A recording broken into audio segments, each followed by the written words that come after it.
Let's welcome our principal, Mr. Simon. Good morning to everyone. A very pleasant welcome to all members of staff who may be with us this morning. A very pleasant good morning. To parents, well-wishers, anybody who may be viewing our feed this morning, a very pleasant morning. And of course, most importantly, all of the young men of the college, a very good morning. I stand to speak to you from the only college in the Western Hemisphere. I want to, before I begin, give thanks to our Supreme Being. I think no matter where you are, we have to give thanks to our Supreme Being. Doesn't matter what religious conviction you are of. We need to thank God for protecting us. And we want to say to the entire QRC community, thank you, Father, for protecting us thus far. And we hope that you will continue to protect us all as a community until we meet again. I, of course, wish to give special greetings to individuals of the Muslim faith. We know that on the 24th, they are going to celebrate Eid, and we want to wish them all the best. So the Royalian community wish all of our Muslim brothers and sisters a very holy and profitable day on the 24th. We know we'll celebrate the holiday on the 25th. I felt it very important this morning to have a chat with the entire school community. And I want to begin by speaking to almost every year group with a very brief message. To all of our first formers outside there looking on, I want to say a very special good morning.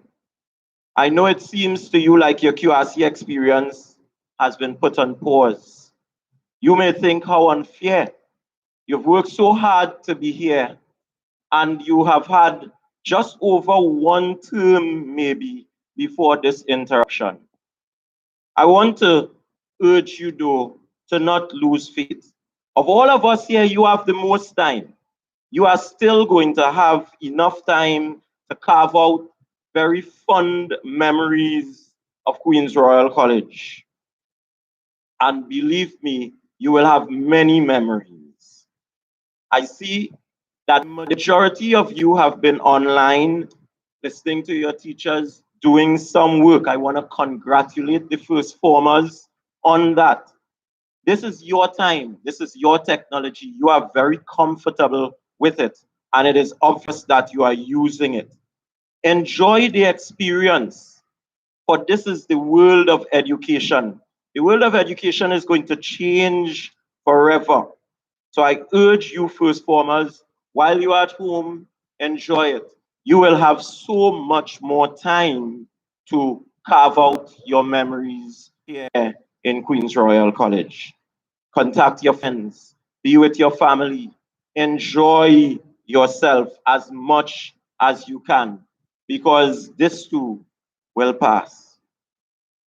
So my second formers, you have settled in, and just as the excitement has started for you, there has been a pause as well. A year into QRC, and you have had your feet wet. Familiarity has brought comfort and some degree of mischief as you become more comfortable. All of this has been interrupted for a while. But like the first formers, you too have a great deal of time. Worry not. Simply stay safe. Do the things that you enjoy. Listen to your teachers.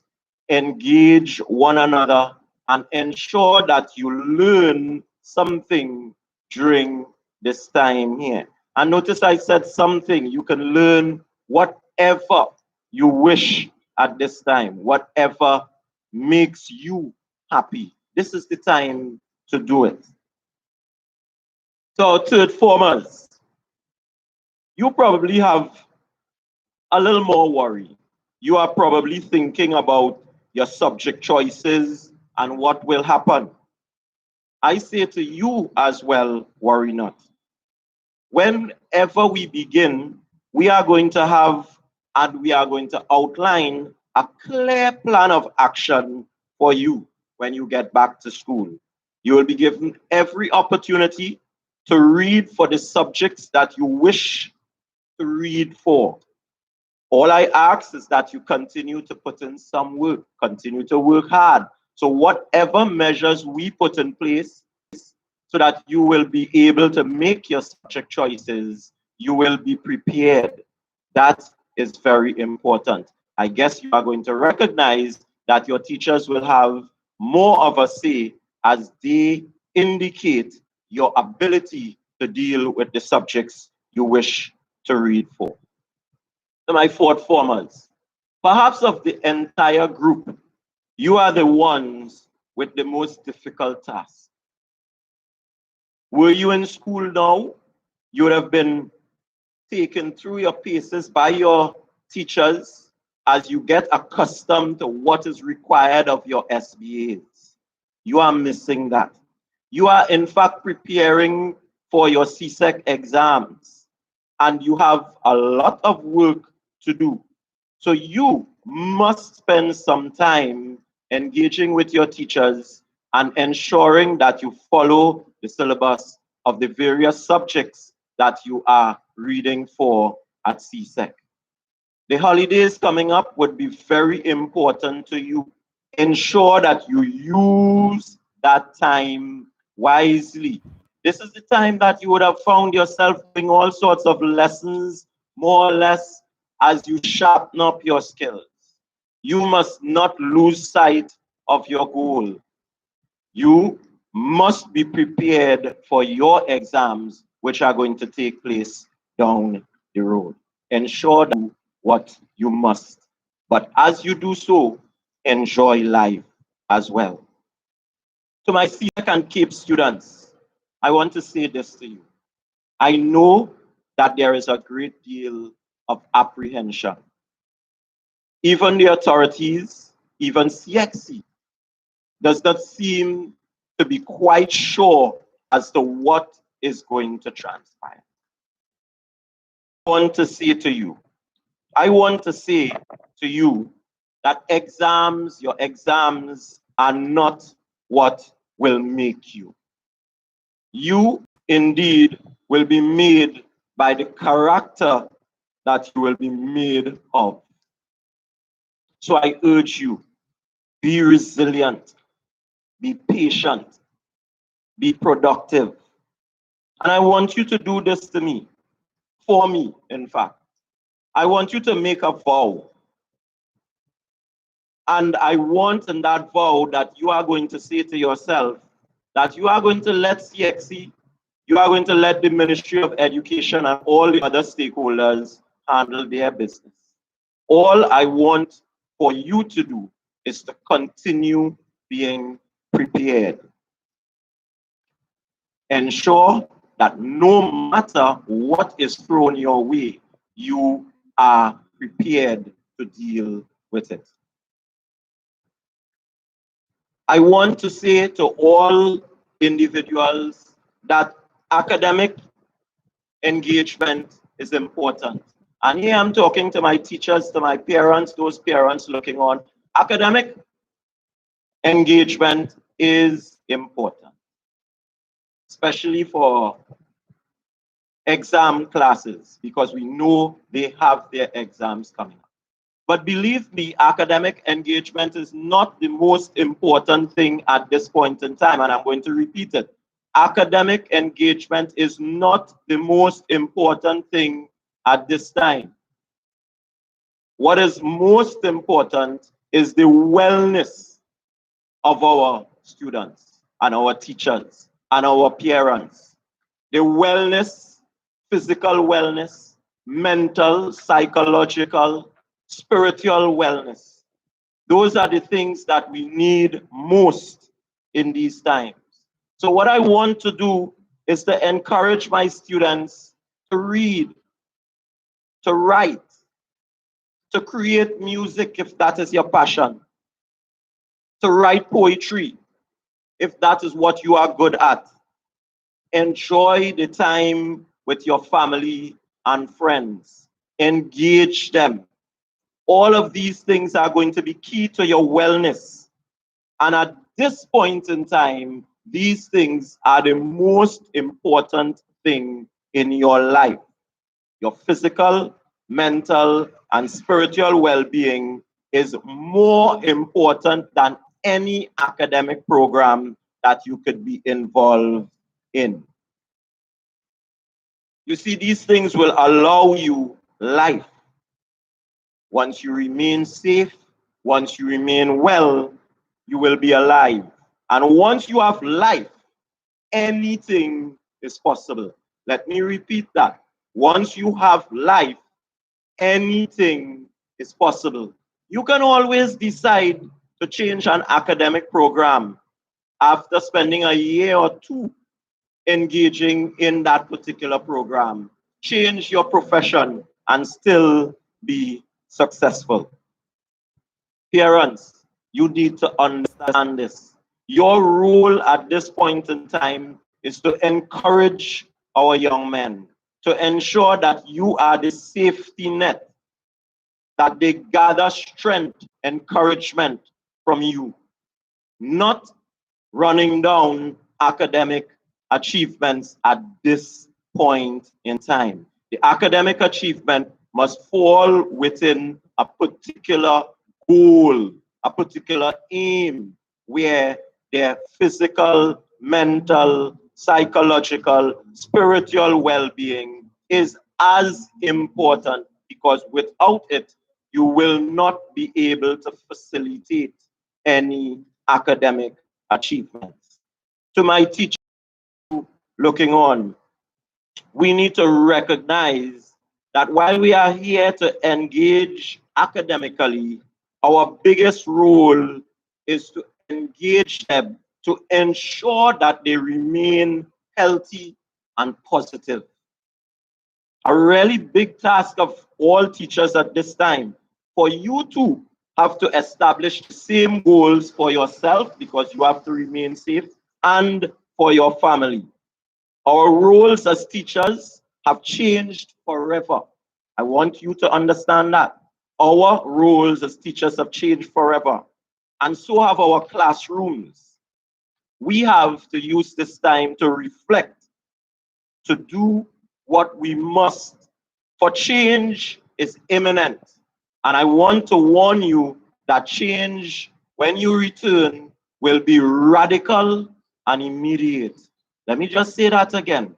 Change will be radical and immediate. We must prepare ourselves for this as teachers, as administrators. Young men, remember my speech to you at Achievement Day. I declare to you that we are blue diamonds. Diamonds are formed under extreme pressure. We are going through some degree of pressure right now. The new normal is going to apply. As I speak to you, I have my mask, I have my hand sanitizer, as well as running water on the compound to ensure that we wash our hands at all times. All of these things are going to be part of our new normal. For life, as you know it, has changed and it will continue to change forever. However, change is the only constant in life. I want you to recognize that you are part of history. Do not let this pass you by. Document your experiences, your feelings, your aspirations, for you have a story to tell, and many will want to hear your story. I want to share with you that the fears going into the unknown is something that we all have. And just so that you understand that we are all in this together, I too have been documenting quite a lot. And as I come to the end, I want to read a piece that I wrote as part of my documentation on what was taking place. I hope it gives you the type of confidence to write and to document what is taking place with you. I wrote this piece on Monday, the 30th of March. However, quite a lot of what I wrote about had happened late that Sunday night after listening to our Prime Minister give an address at 7:30. So I read a very short piece that I wrote. At midnight Sunday 29th, I was still up. As I peered outside, I could feel that something was different, though I tried to convince myself otherwise. However, as I gazed into the quiet nothingness of the night from behind the burglar proofing of my home, I felt imprisoned. Indeed, the Prime Minister's speech at 7:30 Sunday night had indicated that we were at war.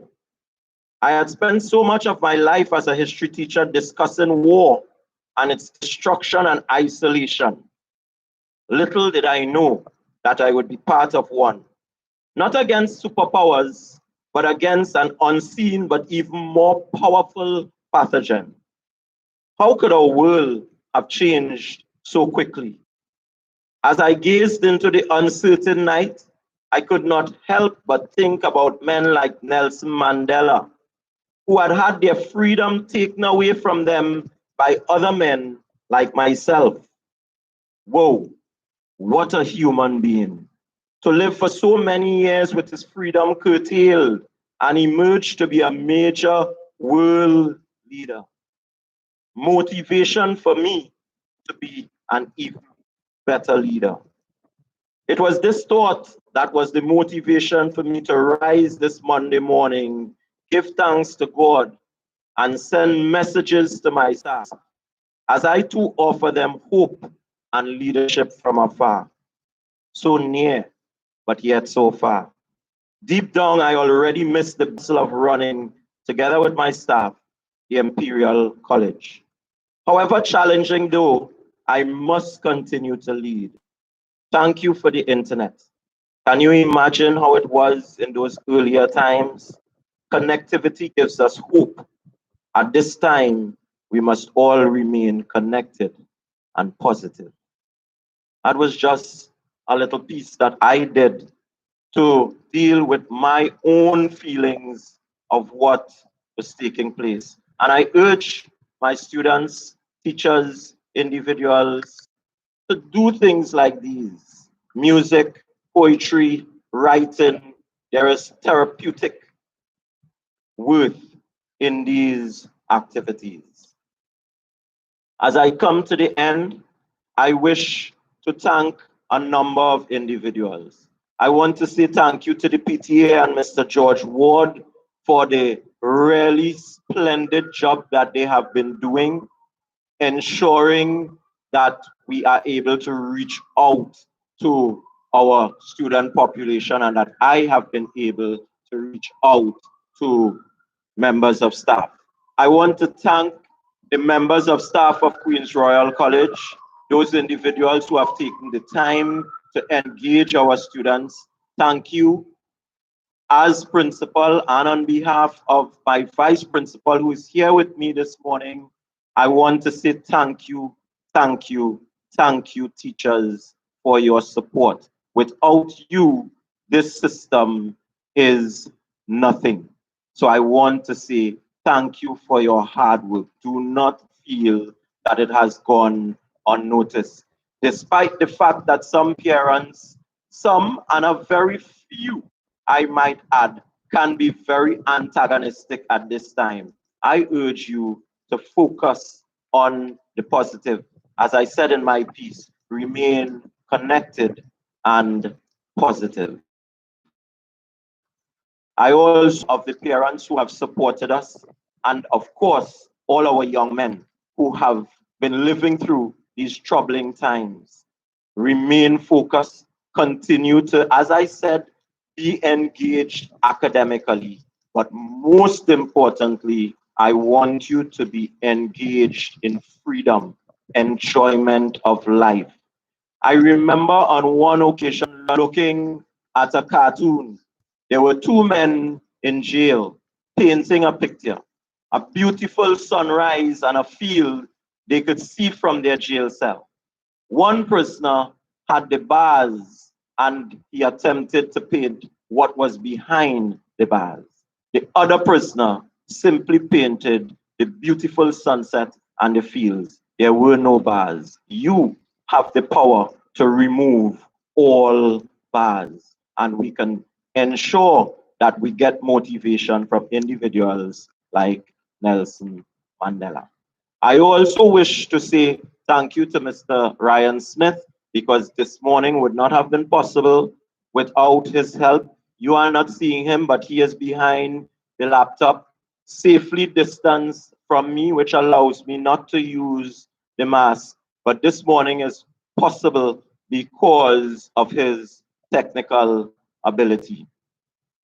As I end, I do wish to say this was indeed a novel experience. It is something that we must think about. I don't want individuals to believe that we are curtailed and we are limited by what is taking place. We simply have to think outside of the box. Just this morning, I was thinking about graduation. I know those individuals may be saying, we not have a graduation. Why not in QRC? Maybe, just maybe, we might be able to use our entire field and we might be able to have a drive-by graduation where we have individuals parked on the field and we say something and you drive by and collect your certificates. We need to think outside of the box. We will certainly be doing that to ensure that you as students recognize that your leaders are positive thinkers and that you must follow suit. So as I end this morning, again, thank you everyone. Thank you, Ms. Fiona Gosine, for planting this thought initially in my mind, as well as Mr. Ward. I thoroughly enjoyed the experience speaking to you. I hope that my few words can indeed push you to greater things. As I end, I will like to acknowledge my vice principal, and I will pass the mic to him. No, he's not expecting this, to say a few words and we end. I end by saying Magnum S QRC. Remember, we are Blue Diamonds. Queen's Royal College forever.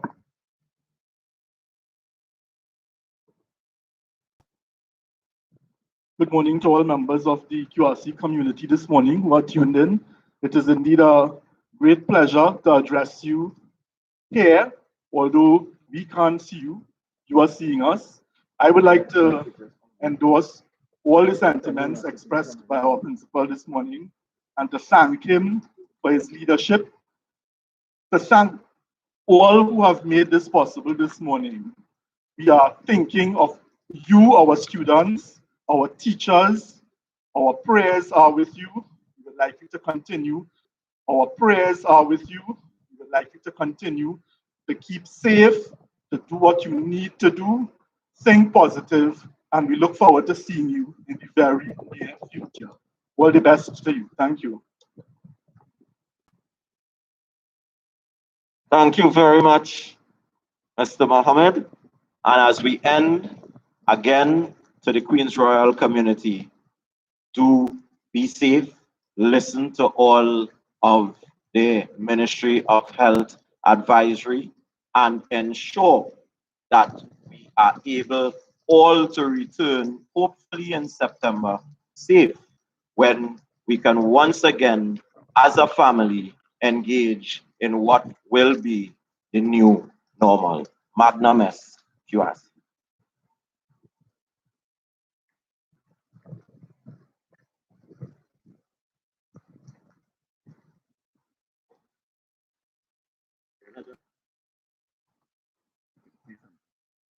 I'll just pan so you could look at the school.